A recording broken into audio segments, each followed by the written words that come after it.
한양대 국문과 정민 교수가 쓴 조선지식인의 내면 읽기 미쳐야 미친다라는 책에는 이런 내용이 있습니다. 처참한 조선의 가난과 신분의 질곡에서도 신념을 잃지 않았던 자기 확신과 추호의 의심 없는 재생의 전 힘을 바쳐서 자신이 삶의 주인이 되는 삶을 살았던 옛 사람들의 내면 세계가 그립다. 한 시대의 정신과 예술사의 부흥 뒤에는 자신이 좋아하는 어떤 한 분야에 이유 없이 미쳤던 마니아, 즉 광인 집단이 존재합니다. 하지만 그들은 역사에서 뚜렷한 이름 석자조차 남기지 못하고 쓰러질 때가 더 많습니다.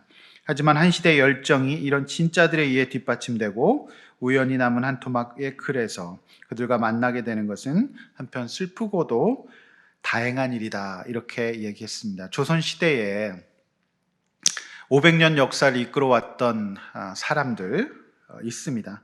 그래서 이 미쳐야 미친다라고 하는 500년 조선왕조 역사 속에서 조선왕조의 정신사를 이끌어갔던 사람들은 무언가에 몰두하며 자신을 지켰던 사람이다라고 하는 거예요. 그래서 이 책에 보면 허균, 정약용, 홍대용, 박지원, 박제가 등 소위 남에게 보통 사람 아니다, 미쳤다는 소리를 들었던 광인들이 어떤 정신으로 시대를 돌파했는지를 잘 서술하고 있습니다. 그래서 500년의 역사가 이어질 수 있었던 것은 그렇게 무언가에 몰두하면서 자신의 중심을 잡았던 사람들로 인해서 시대가 이끌어졌다라고 하는 것이죠. 진짜는 진짜고 가짜는 가짜라서 가짜는 진짜 앞에서 몸둘 곳이 없었다는 것이 이 책의 논지가 되겠습니다. 예나 지금이나 옳은 가치에 온전히 몰두해서 그것에 자신을 투신하는 사람들이 세상을 바꾸고 이끌어 왔다라고 하는 것입니다.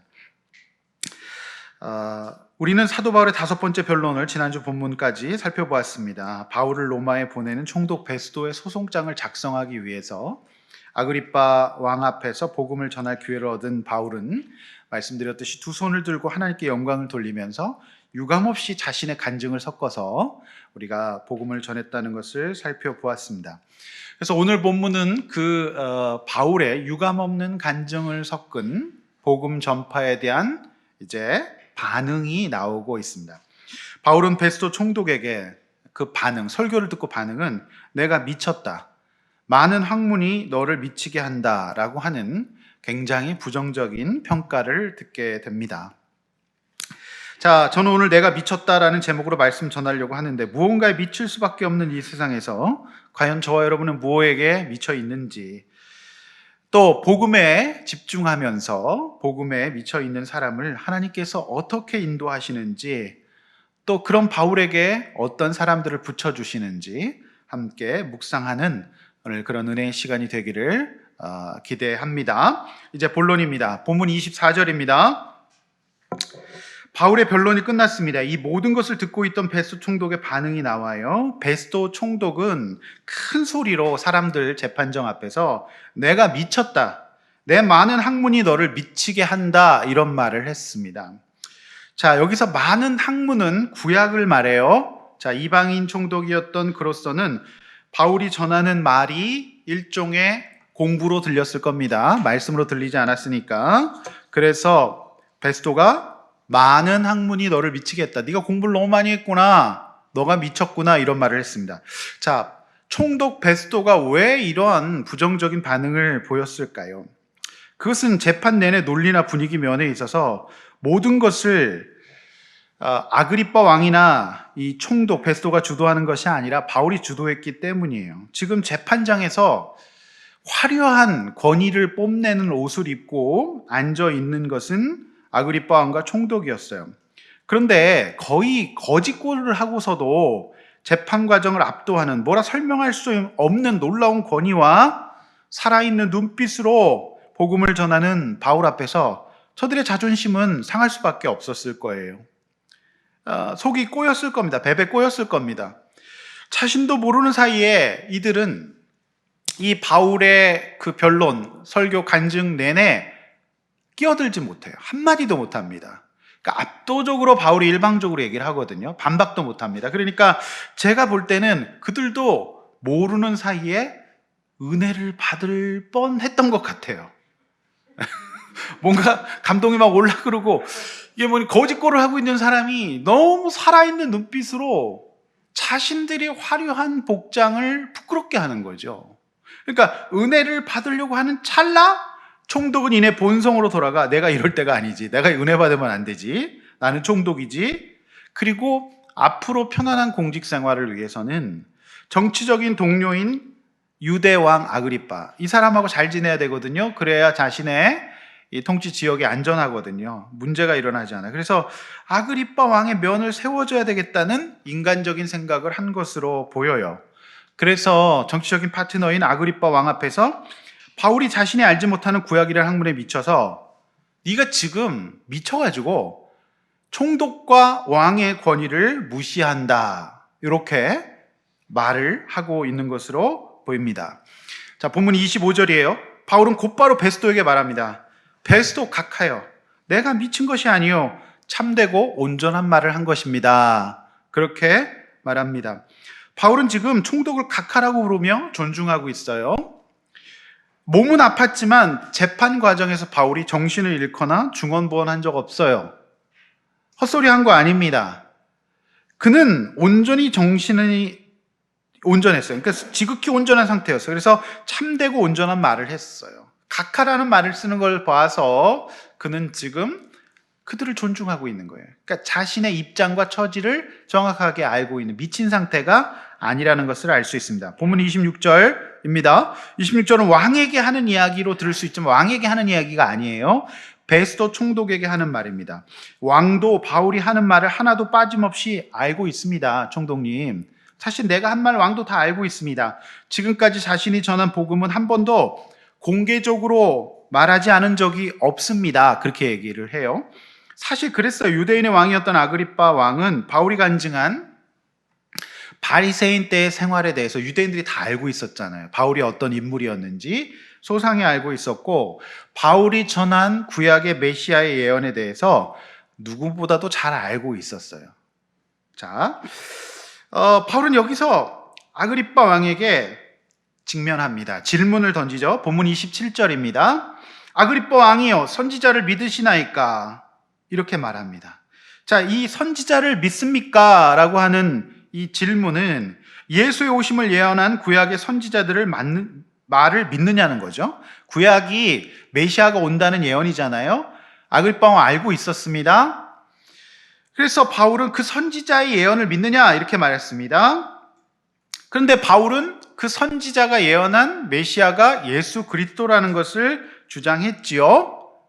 그러니까 여기서 아그리빠 왕이 선지자를 믿는다고 하면 바울의 복음을 받아들이는 꼴이 되고, 또 안 믿는다고 하면 유대인들이 믿는 구약을 부인하는 꼴이 됩니다. 한마디로 이것이 빼박 질문인 거예요. 예. 그러니까 안 믿는다고 하면 유대인들의 구약을 거부하는 것이 되고, 믿는다고 하면 예수 그리스도를 받아들이는 꼴이 되기 때문에 이게 이제 외퉁수 질문이 되는 겁니다. 직면을 딱 던진 거예요. 자, 아그리빠 왕의 결단의 시간이 온 겁니다. 자, 사랑하는 성도 여러분, 누구나 복음 앞에서 결단의 시간을 맞이하게 됐습니다. 바울의 노년의 바울 역시 유대 땅에서 복음을 전할 수 있는 마지막 기회라는 것을 누구보다 잘 알았어요. 더 이상 기회는 없다. 그래서 하나님께서 유대인의 왕에게 복음을 전할 수 있는 마지막 기회라는 것을 알고 결단의 도전을 미룰 수가 없었던 것 같아요.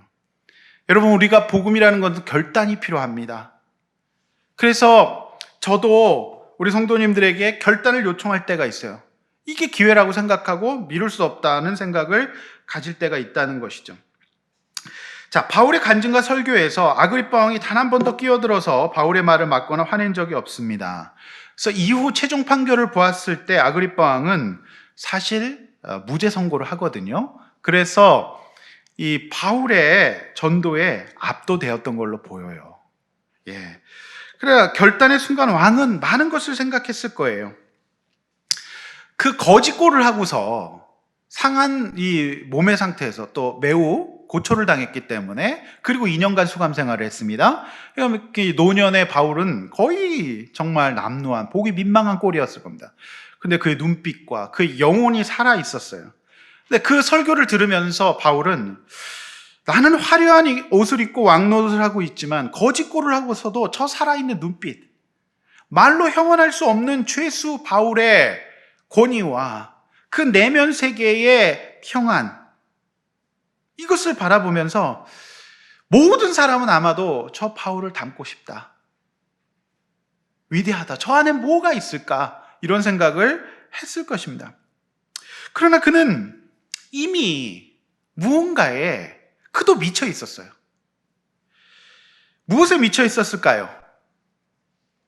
여러분, 그의 옆에는 세상 권력과 물질에 취해버린 왕비 버니게가 있었어요. 역사적인 맥락에서, 역사적 기록에 보면 버니게는 대단한 여자입니다. 자기의 마음대로 세상과 남자를 주무르면서 권력을 취해왔던 사람이에요. 그래서 이 버니게의 역사 기록을 보면 정말 악녀도 이런 악녀가 없습니다. 욕심을 가지면 뭐든지 얻는 그런 사람이었습니다. 그러니까 이런 그 안에 왕비가 있었습니다. 이미 오신 예수님을 받아들이지 않고 복음 앞에서 무너내릴 수밖에 없는 이제 유대교가 전통을 갖고 역사를 갖고 왔잖아요. 그런데 자꾸 사람들이 예수를 믿는 거죠. 그러니까 이 유대교가 무너질 수 있다는 이 거대한 기득권을 애써 지키고 유지해야만 하는 왕으로서의 극한 불안감에 그는 거의 미칠 지경이었을 겁니다. 유대교 성전 제사를 폐하고 예수 그리스도가 부활하고 그 다음에 이제 만인 예배 드릴 수 있는 이 시대가 오니까 그는 유대교인의 왕으로서 얼마나 불안했겠어요. 그 기득권이 어쩌면 그의 삶의 근간이 다 무너질 것 같다는 불안감으로 거의 사실은 거반 미쳐 있었다고 봅니다. 자, 본문 28절입니다. 결국 아그리빠 왕의 불안한 내면 세계는 복음을 거부하게 만들어요. 사람 마음이 불안하죠. 그래서 정서가 안정이 되어 있지 못하면 누군가를 반대로 공격함으로 말미암아서 그의 마음의 안정을 잡고자 하는 인간의 마음이 있습니다. 그래서 그는 그 불안한 내면 세계를 이기지 못해서 바울을 공격하는 입장을 취하게 돼요. 그러니까 바울의 질문, 선지자를 믿습니까? 라는 말에 대답을 하지 않은 채 바울 자신을 적은 말로 권하여 그리스도인이 되게 하려 한다고 바울을 공격하지요. 네. 이것은 오늘날 정치판에서 자주 볼 수 있는 모습인데 소위 메시지가 아니라 메신저를 공격하는 전형적인 정치인들의 형태를 보여주고 있습니다. 2000년부터 정치인들은 요거 전문가였습니다. 뭐라고 얘기를 하면 그 내용에는 대답을 하지 않고 그 사람이 어떤 사람이다, 이렇게 이제 내용을 받아들이는 것이, 거긴 말 안 해요. 그 사람이 이런 사람이다 라고 하면서 메시지를 공격하지 않고 메신저를 공격하는 정치인들의 전형적인 수법입니다. 이게 지금도 여의도에서 이런 것들을 많이 볼 수가 있고요. 앞으로 우리 대선 토론하면 주로 토론이 이렇게 이루어질 것으로 믿습니다. 그렇게 알고 계시면 좋을 것 같아요. 되게 안타깝죠? 지금 정치인이었던 왕은 바울이 전한 메시지를 응답하지 않고 네가 적은 말로 나를 그리스도인이 되게 하려다라고 하면서 바울을 공격하는 전형적인 정치인의 모습을 보이고 있습니다. 자, 사랑하는 성도 여러분, 이런 왕의 태도는 우리가 복음을 전해보면 늘 듣게 되는 태도예요. 사실 다른 것들에 대해서는 그리도 쉽게 빨리 결정을 하면서 예수 그리스도를 믿고 구원받는 영적인 일에는 일단 무척이나 신중합니다. 또 왜 그렇게 못 믿을 이유가 많은지 몰라요. 아그리빠 왕은 2년 이상의 수감 생활을 하면서도 찬란하게 빛나는 얼굴로 복음을 전하는 바울의 모습을 보면서 이미 구원받은 사람의 영광을 봤어요. 은혜 받을 찰나였어요. 마음에 감동이 일어났어요. 그리고 오히려 자신이 초라하다는 것을 인지했어요. 근데 그는 여기서 넘어가지 못합니다. 차라리 자신이 화려한 예루살렘 궁에 갇혀서 마치 새장 속의 새처럼 아무것도 할 수 없는 미쳐버릴 것만 같은 권력자의 삶에 염증을 느끼고 있던 차였거든요. 죄인, 갇혀있던 사람은 바울이었지만 그의 설교를 들으면서 내가 갇혀있는 사람이구나, 이런 생각을 하게 되었을 거예요. 그런데 이 결정적인 구원의 순간을 바울 앞에서 그 말씀을 듣고서 아그리빠 왕은 그 결정적인 구원의 순간을 놓쳐버립니다. 네. 왜 그렇게 영적인 일을 결단하는 일에 있어서는 신중할까요?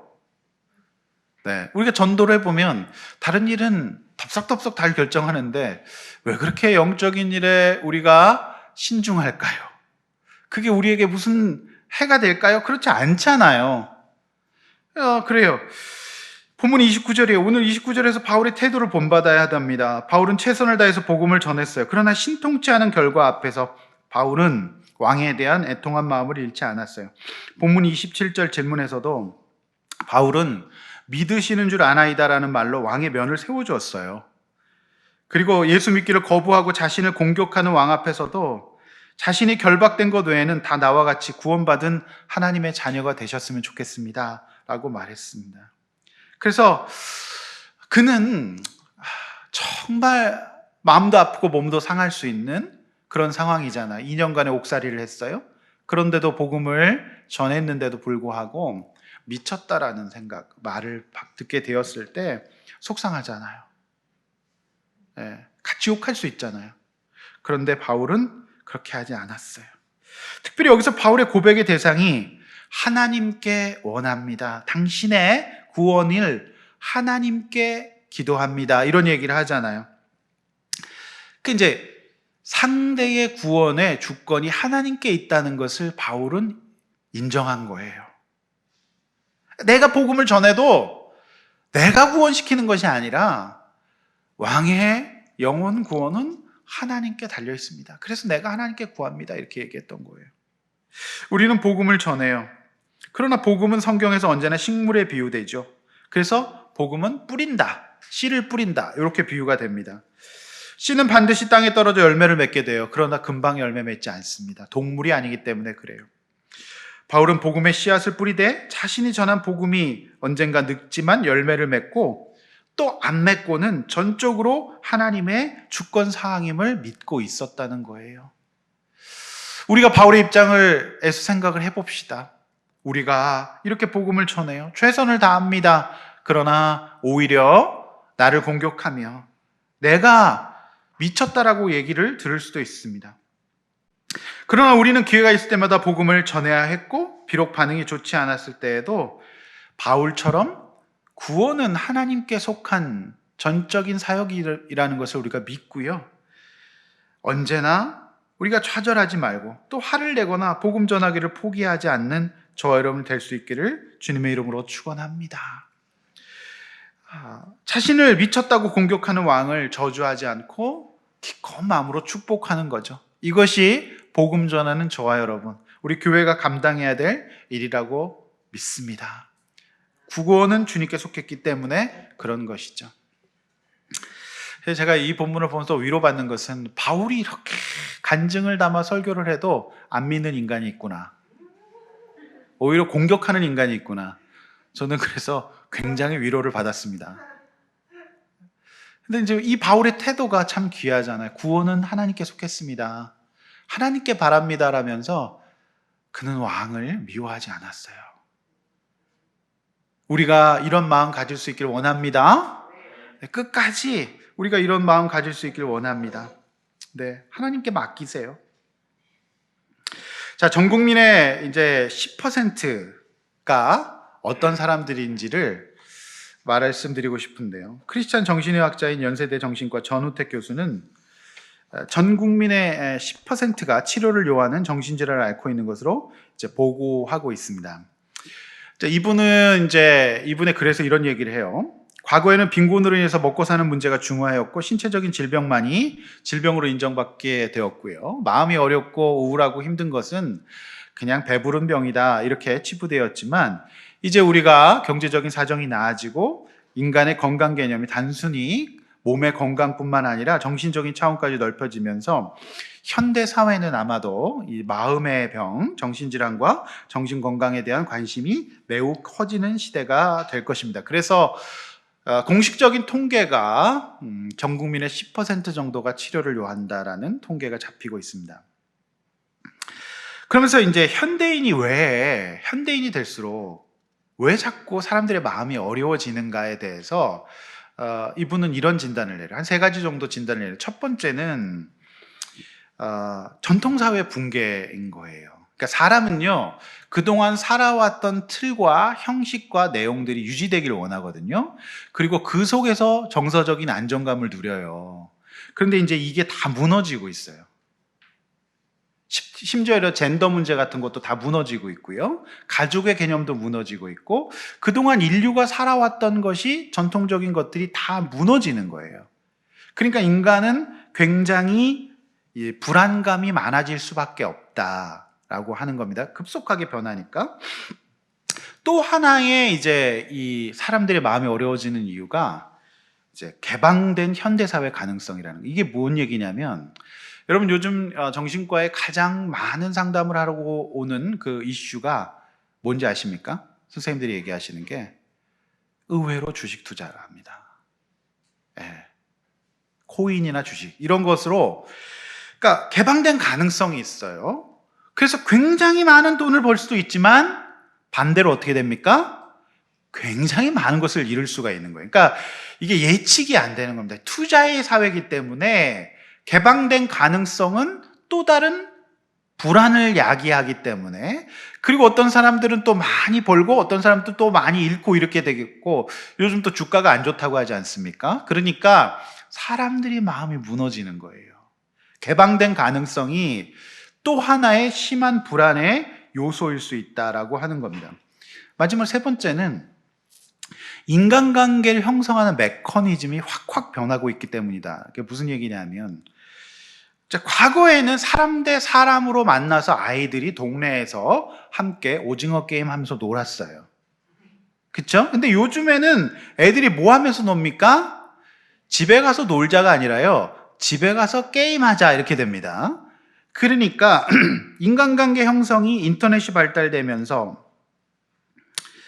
이제 비대면 현상이 일어나고요. 어려서부터 혼자서 IT 기기를 가지고 놀게 되는 것이죠. 그런데 인간은 부모와 대화하고 또 서로 친구들과 놀고 이렇게 부딪히면서 성장하는 거잖아요. 그러니까 인간관계 형성하는 메커니즘이 특별히 감염병 이후에는 더욱더 메타버스다 뭐다 이렇게 되면서, 심지어 이제 앞으로는 가상현실 세계가 될 거기 때문에 인간관계, 인간이 인간 대 면대면으로 만나서 이런 것들이 점점 더 불가능해져요. 그래서 이제 사이버 문화가 확장되면서 사람은 헷갈리는 거예요. 사람이 현실과 가상이 구별될 수 없게 됩니다. 그러니까 요즘에 이제 교회 내에서도 메타버스 얘기 나오는데 메타버스 교회가 생길지도 몰라요. 여러분 각자 다 이렇게 아이콘 만들어 가지고 여러분들 예배당 이제 들어오는 거죠. 뭐 그렇게 하는 거예요. 그러니까 오리엔테이션을 그런 식으로 대학이 한다 그러지 않습니까? 각자 이렇게 아바타를 만들어서 들어오는 거예요. 그러니까 이제 인간관계 형성의 메커니즘이 완전 달라지는 겁니다. 그런데 인간은 어때요? 서로 대화하고 서로 만나고 이렇게 스킨십 하면서 성장하는 거거든요. 그러니까 거기서 굉장한 우울이 발생하는 거예요. 그러니까 현실과 가상 구별할 수 없고, 특별히 어려서부터 IT 기기에 중독되면서 이제 게임하게 되고 혼자서 지내게 되고 각자 방에서 그걸 붙들고 있고, 무엇보다도 일찍부터 이제 인터넷 음란물 같은데 노출 중독이 되고 폭력성 게임 같은데 중독되면서 아이들의 정서와 정신이 이미 망가져 가고 있다는 위험성을 정신의학자들은 경고하고 있는 거예요. 그래서 전통사회의 붕괴, 개방된 가능성, 그 다음에 이제 인간관계 형성하는 메커니즘이 변화되고 있기 때문에 점점 더 많은 사람들이 마음이 어려워질 것이다. 이렇게 이제 보고 있는 겁니다. 그래서 이 현대사회가 인간의 이런 가치 문제보다는요, 쾌락과 자극이 굉장히 중요한 시대가 될 거예요. 쾌락과 자극. 그리고 이제 무엇보다도 재미. 이런 것에만 몰두하게 되는 결과를 가져오기 때문에, 그러니까 이제 이 크리스천 정신의학자로서 임상에서 많은 환자들을 진료하는 의사로서 전우택 선생님은 현대사회의 이런 덕목은 어떤 방법으로든 많이 벌고 신나게 즐기라는 것인데, 인간의 가장 기본적인 덕목이 자제력이거든요. 근데 이런 것들을 잃어버릴 수 있게 되기 때문에 사람은 누가 나를 해를 끼칠지도 모르고 내가 안전이 보장될 수가 없는 세상을 살아가면서 사람들이 마음이 어려워진다는 거예요. 그리고 사이버 공간에서 마음껏 익명이 보장된 세계에서 인간의 폭력성이 드러나요. 말로 할 수 없는 이야기를 다 해버립니다. 그리고 숨어버려요. 그리고 세상을 다 가져라. 계속 이런 식으로 이끌어가고 있습니다. 그러니까 인간의 정신은 점점 더 황폐할 수밖에 없다라고 하는 거예요. 예, 마음이 어려워지는 거예요. 제가 드리고 싶은 말씀 뭐냐? 베스도 총독이 바울 보고 미쳤다 그랬잖아요. 그런데 세상이 미쳐가고 있다는 것을 말씀드리고 싶은 거예요. 이미 세상은 무언가에 미쳐 있습니다. 무언가에 빠져 있다는 거예요. 미치지 않고는 어쩌면 살아갈 수 없는 세상일지도 몰라요. 여러분 그렇지 않습니까? 네. 여러분 과연 바울이 미친 걸까요? 아그리빠가 미친 걸까요? 누가 미친 걸까요? 손담비의 내가 미쳤어. 그 노래가 저는 계속 생각이 났어요. 내가 미쳤어. 그 가수도 자기가 미쳤다고 얘기를 하잖아요. 뭔가 미쳐가고 있는 세상에 저는 이렇게 얘기하고 싶어요. 어차피 이 세상이 앞으로 감염병 이후에 가상현실의 세계가 되면 더 많이 미쳐갈 겁니다. 그리고 더 많은 개방된 가능성에 사람들은 몰려들 거예요. 불나방처럼. 그리고 점점 더 인간성이 이 어떤 온라인이라고 하는 세상 속에서 황폐하게 될 거예요. 왜냐하면 그 속에서 사람들은 죄를 유통시키거든요. 정말 죄를 유통시킵니다. 선한 걸 유통시키지 않아요. 우리처럼 온라인으로 목장 모임을 하지 않습니다. 여러분 이걸로 우리가 양육을 하지 않아요. 온라인 굉장히 좋은 도구지만 사람들은 그 안에 죄를 유통시키잖아요. 여러분 인터넷 시장이 여러분 음란물로 먹고 살아요. 사행성 산업으로 먹고 사는 거예요. 그걸로 다 돈을 벌어요. 그러니까 점점 더 미쳐가는 세상이에요. 그러니까 저는 어차피 무언가에 몰두하고 미치지 않으면 안 되는 세상이 될 겁니다, 앞으로. 그래서 많은 청년들이 어디에 뛰어듭니까? 예? 금융 쪽에 뛰어들잖아요. 막 이런 데에서 코인이나 주식이나 이런 것에 뛰어들고 있잖아요. 그러니까 무엇에 미쳐야 될까? 우리를 참되고 온전케 하며 구원으로 인도하는 예수에게 미치는 것, 이것이 오히려 우리를 지켜주는 일이 아닌가, 제가 그 말씀 드리고 싶은 거예요. 그런데 사람들은 예수님께 몰두하고 미치는 것을 극히 경계합니다. 왜 그런지 모르겠어요. 이게 가장 온전케 되고 참된 길인데 이것에 매우 신중합니다. 왜 그렇게 거기 신중합니까? 다른 사람이 이렇게 해서 떡상해서 돈 엄청 무한한 가능성을 갖게 되었다면 바로 결심합니다. 바로 주저없이 믿어버려요. 추천해주는 종목을 완전히 신실하게 예배하고 찬양하며 두 손 들며 따라갑니다. 그렇지 않습니까? 그런데 참 안타까운 거는 양육을 중요하게 생각하고 우리 신앙생활과 하나님을 믿는 인간의 도리를 강조하면 무지하게 신중해요. 왜 그렇게 신중합니까? 그러면 메신저를 공격해요. 하는 말이 뭐예요?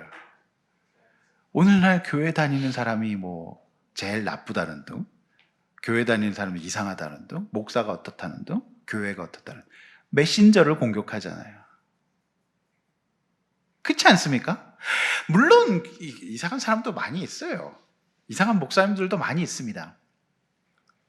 그건 그거지만 여러분, 우리가 인터넷을 사용하잖아요. 내가 인터넷을 어떻게 사용하는가 중요하지, 인터넷을 사용하는 사람들이 나쁜 행동하는 것 자체를 공격하면서 인터넷 사용하지 않는 건 아니잖아요. 성도 여러분, 다른 주제에는 푹 빠지지만 신앙생활을 절대 푹 빠지지 않고 대충 하고 있지 않습니까? 절대 나는 광신하지 않을 거야. 난 절대 맹신하지 않을 거야. 그런데 여러분, 분명히 여러분이 몰두하고 맹신하고 있는 게 있다니까요. 무조건 덮어놓고 믿는 게 있어요. 그런데 그것이 여러분을 참되고 온전하게 하지 못하는 거예요. 하나님이 인간 지으셨기 때문에 그렇습니다.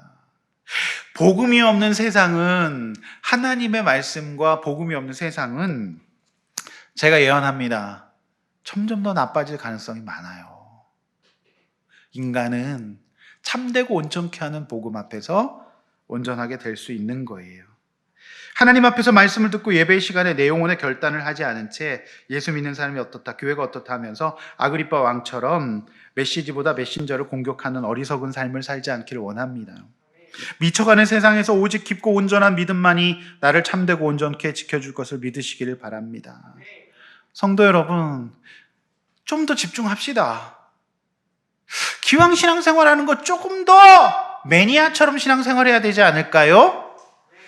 여러분, 요즘 뭐에게 미쳤다라고 얘기 듣습니까? 여러분을 보고 저 사람 미쳤어, 예수에 미쳤어, 들어보셨습니까? 저 사람 완전히 매일 성경에 빠졌어. 저 사람 목장에 미쳤어. 저 사람 막 신앙서적 읽는데 완전히 빠졌어. 뭐에 몰두하고 있나요? 뭐에 빠져 있습니까? 이 복음이 우리를 참되고 온전케 하기 때문에 다른 것이 우리를 그렇게 할 수가 없다는 거예요. 여러분, 아무리 돈을 많이 벌어보십시오. 제가 어떤 그 기사를 봤어요. 어떤 사람이 막 복권이 당첨돼서 엄청나게 돈을 많이 벌었는데 결국 그 사람이 다 쾌락과 방탕과 이런 데 돈을 다 쓰고 지금 거지가 됐다는 거죠. 온전할 수가 없는 거예요. 뭐에 빠져 있습니까? 여러분, 신앙의 매니아입니까? 신앙의 오타쿠입니까? 너무 그냥 그거에는 안 빠지고 있지 않나요? 그러면 그럴수록 내 인생이 온전케 되지 못한다는 거 여러분 명심하시기를 바랍니다. 할렐루야. 또 복음을 전하고 연약하고 믿지 않는 사람들을 우리가 섬길 때 그러려니 하고 우리가 주님께 맡기고 우리가 이 복음 전하고 만나게 되는 영혼들에게 권면하고 애쓰는 이 사역 우리가 멈추지 않기를 원합니다. 바울처럼. 네. 자, 이제 본문 30절에 31절 두 번째 문단입니다. 모든 변론을 마친 바울은 결국 사형이나 결박을 당한 일이 없다는 것을 인정받게 되지요. 그래서 로마법을 어긴 게 없기 때문에 바울은 이런 얘기를 들어요. 네가 가이사에게 상소하지 않았다면 여기 석방됐을 텐데, 이런 얘기를 듣습니다. 자, 뭐지? 헐. 자, 우리는 신앙생활을 하잖아요. 기도로 인도를 받는데 주변의 불신자들, 특별히 영향력 있는 사람들에게 뻔하였다면, 네가 그때 무슨 투자를 했다면, 네가 그때 뭘 했다면, 이런 소리를 듣죠? 그럼 기가 팔랑기가 되면서 신앙이고 뭐고, 그죠? 내가 그때 그렇게 했어야 되는데, 이렇게 완전히 업다운을 반복합니다. 어리석은 일입니다. 여러분 잘 생각해 보십시오. 만약에 지금 바울이 석방되잖아요. 그는 필경 유대교 암살단에게 바로 암살당합니다. 그가 자신의 힘으로 로마까지 배를 타고 가며 배 타고 가는 중간에 암살당할 겁니다. 이건 세상의 말이에요. 자, 네가 그렇게 그때 했다면, 네가 만약 그 사람하고 결혼하지 않았다면, 뭐 이런 거 다 어리석은 말이에요. 뻔하였다면 없어요. 그렇게 되지 않았다면 여러분 우리가 더 힘들어졌을 가능성이 있습니다. 여러분, 그리스도는 두 가지 시력이 있어야 돼요. 첫 번째 시력은 영적 시력과 육적 시력. 근데 세상 사람들은 육적 시력만 갖고 있어요. 뻔하였다면 네가 석방됐을 텐데. 아니에요. 사도 바울은 영적 시력을 갖고 있었어요. 무슨 얘기냐? 자신이 감옥에 있게 되고 이것이 가이사의 항소함으로 로마에 가게 되는 것이 하나님의 계획일 수 있다는 영적 시력을 갖게 되었기 때문에 네가 석방됐을 텐데 쯧쯧쯧 이런 말에 요동하지 않았어. 왜?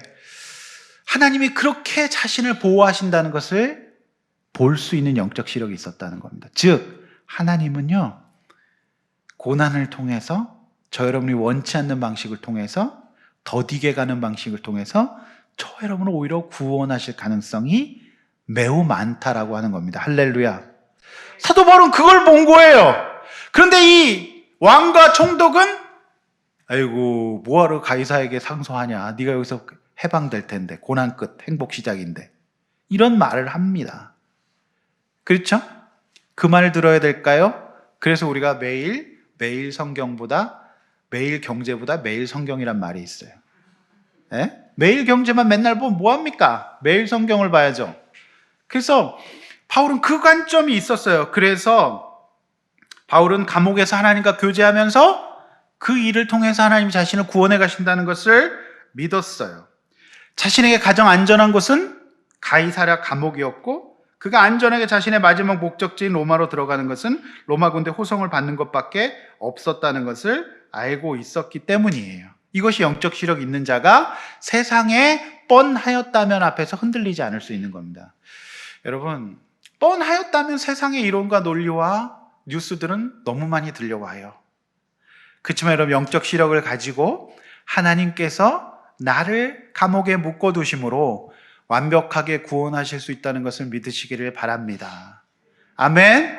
아멘? 여러분, 어떤 감옥에 계십니까? 그러나 세상 사람들은 너 상소 안 했으면 석방인데, 이런 말을 할 때 헐 하면서 좌절할 수 있거든요. 네, 좌절하지 마시기를 바랍니다. 아멘. 하나님이 우리를 그렇게 영적으로 인도하신다는 것을 바라볼 수 있는 눈을 가지시기를 바랍니다. 네. 자, 그래서 오늘 두 번째 주제의 이 30절 이하의 이 첫 번째 파트는 광인론이죠. 어디에 미쳐야 될 것인가가 주제고요. 두 번째는 그렇게 예수에게 몰두하고 온전히 미쳐가는 세상에서 예수님께 집중하고 있는 사람에게 어떻게 인도하시고 누구를 붙여주시는지를 오늘 제가 두 번째 주제로 말하고 싶은 거예요. 무슨 말씀인지 아시겠죠? 네. 그래서 바울은 그렇게 해석합니다. 본문 27장 1절이에요. 바울은 배를 타고 로마로 가게 됩니다. 드디어 오늘 이제 로마행까지 보는 거예요. 바울 여정에는 함께 로마로 호송될 죄수들이 있었어요. 그리고 안전하게 호송할 아구스도 대, 여기서 군대죠. 백부장 율리오가 있습니다. 그래서 아구스도 대라는 거는 우리가 이제 부대, 청룡대대, 백호대대 하듯이 100명으로 구성된 율리오 백부장의 부대가 아구스도 대예요. 아구스도가 부대 이름이고 대라는 것은 군대를 뜻하는 겁니다. 그래서 저는 이제 이 본문을 보면서 직감하는 것이, 이게 하나님의 인도가 맞다고 확신되는 것이 예수님과 굉장히 비슷해지고 있잖아요. 예수님도 마지막 십자가 지실 때 누구와 함께 했습니까? 죄인과 사형수와 함께 했어요. 아마 이 죄인들은 로마로 압송할 수밖에 없는, 사형 앞두고 있는 죄인들이었을 겁니다. 그래서 예수님도 로마 군병과 함께 했고 사도 바울도 있고 굉장히 유사해지는 거예요. 예수를 뒤쫓아 가게 되는 것이죠. 그렇죠? 그래서 사도행전을 기록한 누가는 바울이 지금 잘 가고 있다는 것을 독자들에게 알려주고 싶은 거예요. 자꾸 예수님 닮아 가는 것입니다. 자, 본문 2절이에요. 지금도 그렇지만 이 발음이 어려운데 아드라무떼노예요. 자, 아드라문데노가 아니고 아드라무떼노는 그 배에, 이제 배는 보통 그 배의 출신 지역을 갖다가 배에다가 짓는 것이 일반적이에요. 배 이름은. 그래서 무슨 함 이렇게 하잖아요. 무슨 호. 아드라무떼노는 이렇게 터키가 있지 않습니까? 사실 제가 가보고 싶은 나라가 터키이긴 해요. 저도 개인적으로 음식도 맛있고, 또 케밥의 나라 아니겠습니까? 케밥 아니라 케밥. 이렇게 음식도 맛있고 물가도 싸요. 근데 이 터키가 이제 북쪽에 서북 쪽에 유럽하고 다 있잖아요. 그렇죠? 그래서 여기 위에 에게해가 있어요. 그래서 아드라무떼노는 이쪽 예루살렘에서 쭉 여객선이 쭉 해안을 따라서 로마로 갈 수 있는 배를 갈아탈 수 있는 이제 바울의 전도여행 루트에 있었던 이제 서북 쪽의 해안 도시예요. 그러니까 본문 2절은 아시아 해변 각지로 가려는 아드라무떼노 배라고 기록하고 있는 것은 이제 터키의 지중해 북쪽 연안을 쭉 쫓아서 유럽으로 연결되는 여객선이라는 것을 알 수가 있습니다. 거기서 직행은 없어요. 그래서 거기서 배를 한번 로마로 갈아타고 유럽으로 들어가게 되는 것입니다. 그러니까 지금도 이제 그 여행하는 사람들 보면은 그쪽 그 지중해 북쪽에, 터키 이쪽 지역에 배편이 되게 많아요. 여객선들이 꽤나 많이 다니고, 지금도 이제 그 바울의 루트를 따라서 여행하시는 분들도 계시는 걸로 알고 있습니다. 자, 여기서 우리가 주목해야 될 또 하나의 말씀이 있는데 27장 1절에 오면서 시점이 뭘로 바뀌죠? 우리가로 바뀌어요. 그러니까 이 얘기가 뭐냐면 바울이 2년 동안 감옥에 있었잖아요. 근데 예루살렘에 같이 들어왔어요. 동행들이. 그러니까 그들이 바울의 석방을 기다렸던 거죠. 그래서 이제 바울이 석방되자 여기서 사도행전의 저자인 누가가 합류하고 특별히 여기서 한 인물을 집중하게 되는데 아리스다고라고 하는 인물이 오늘 기록되고 있어요.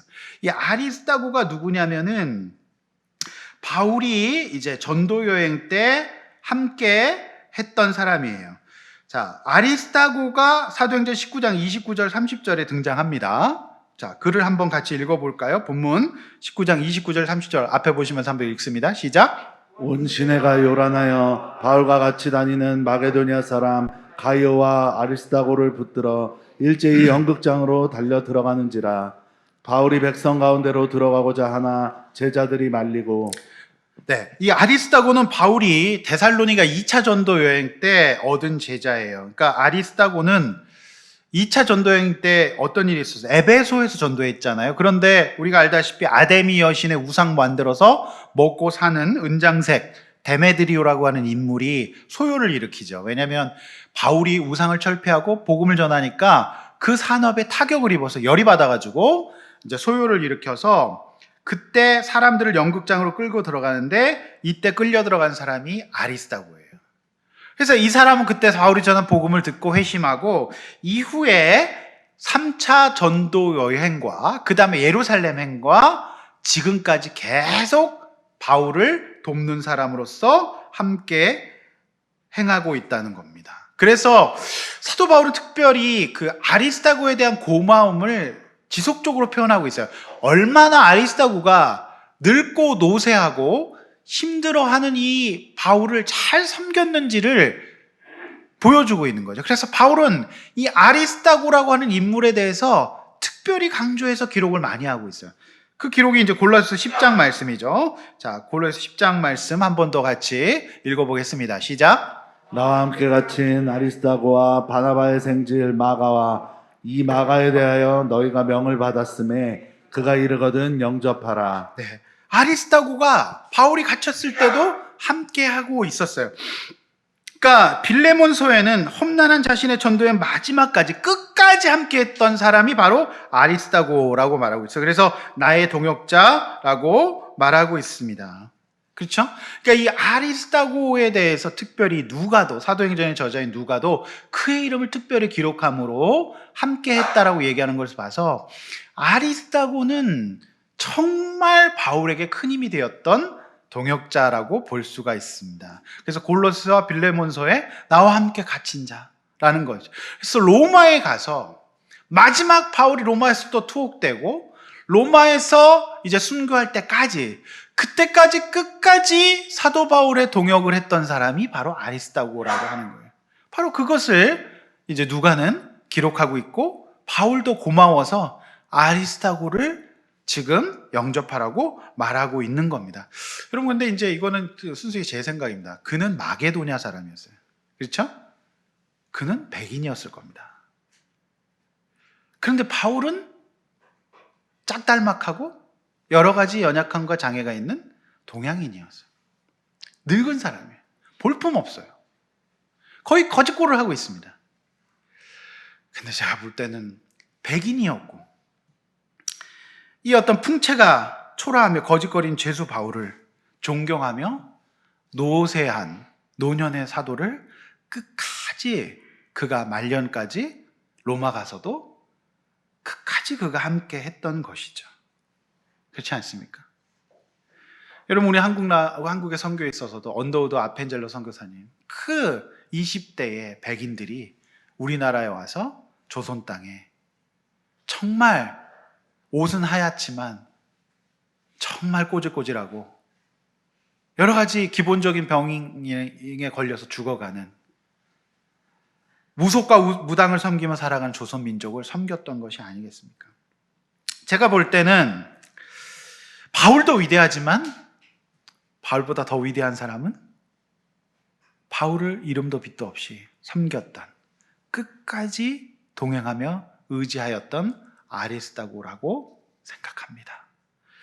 바울의 인격이 위대하지만 그런 바울을 노쇠한 바울을 끝까지 동행하며 섬겼던 아리스다고가 더 위대하지 않을까요? 그래서 오늘 사도행전은 이런 아리스다고의 헌신을 후세가 기억하도록 누가는 기록해주고 있는 거예요. 제가 서론에서 말씀드린 것처럼 조선시대 500년을 왕이 이끌어간 것이 아닙니다. 곳곳에서 공부를 하면서 지역에서 선비로서 또 나라를 걱정하며 나라가 위기에 처했을 때마다 의병을 일으키고 불이 한가하며 약자의 편에 섰던 민초들이, 그런 선비들이 나라를 지켜온 거예요.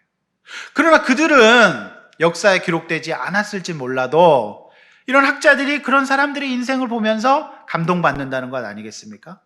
오늘 우리는 사도 바울의 많은 인생을 기록하고 있는 사도행전의 역사뿐만 아니라 나와 함께한 아리스다고라고는 이 한마디에서 우리는 더 큰 감동을 받게 되는 거예요.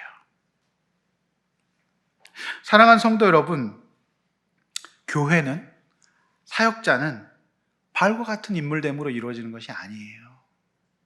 사실상 교회는, 저와 같은 목사들이 정신 차려야 될 것은 보이지 않는 곳에서 묵묵히 자리를 지키며 끝까지 헌신하는 아리스다고와 같은 신자들로 인하여 교회는 서는 것입니다. 목사가 잘나서가 아니에요. 천만의 말씀입니다. 교회의 주인공은 아리스다고예요. 이런 분들이 계실 때 교회가 세워지고 하나님 나라가 확장되는 거예요. 누가는 그를 꼭 기록하고 싶었던 거죠. 데살로니가 사람 아리스다고가 함께 했다고.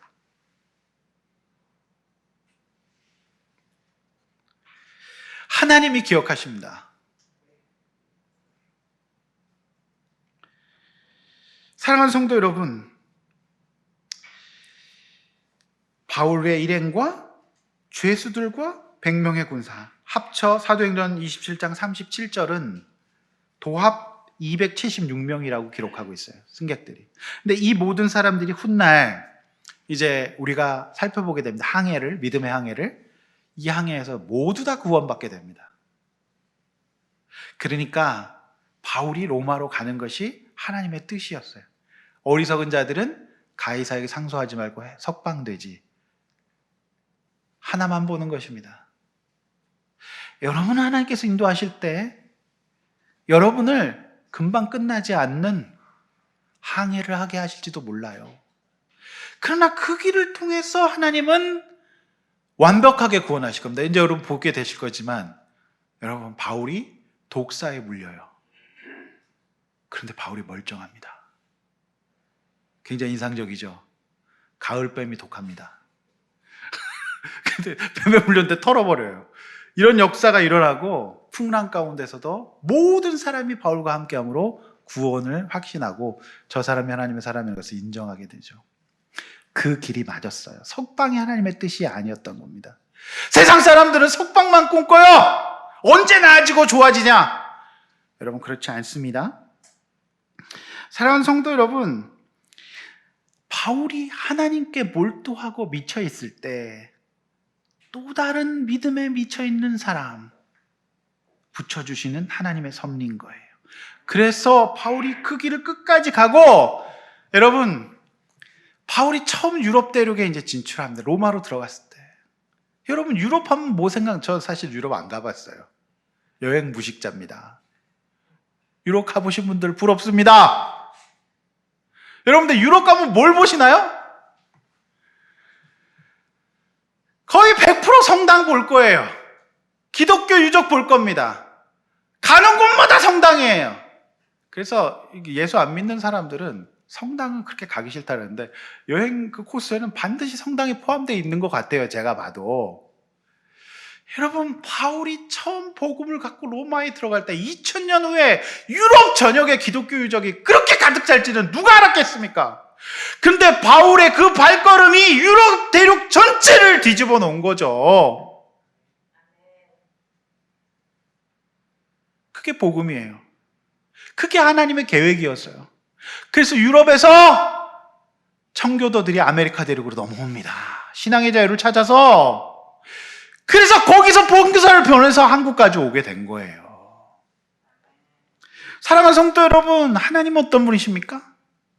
내가 예수님께 집중하고 예수님께 몰두하고 있을 때 나에게 아리스다고를 붙여주세요.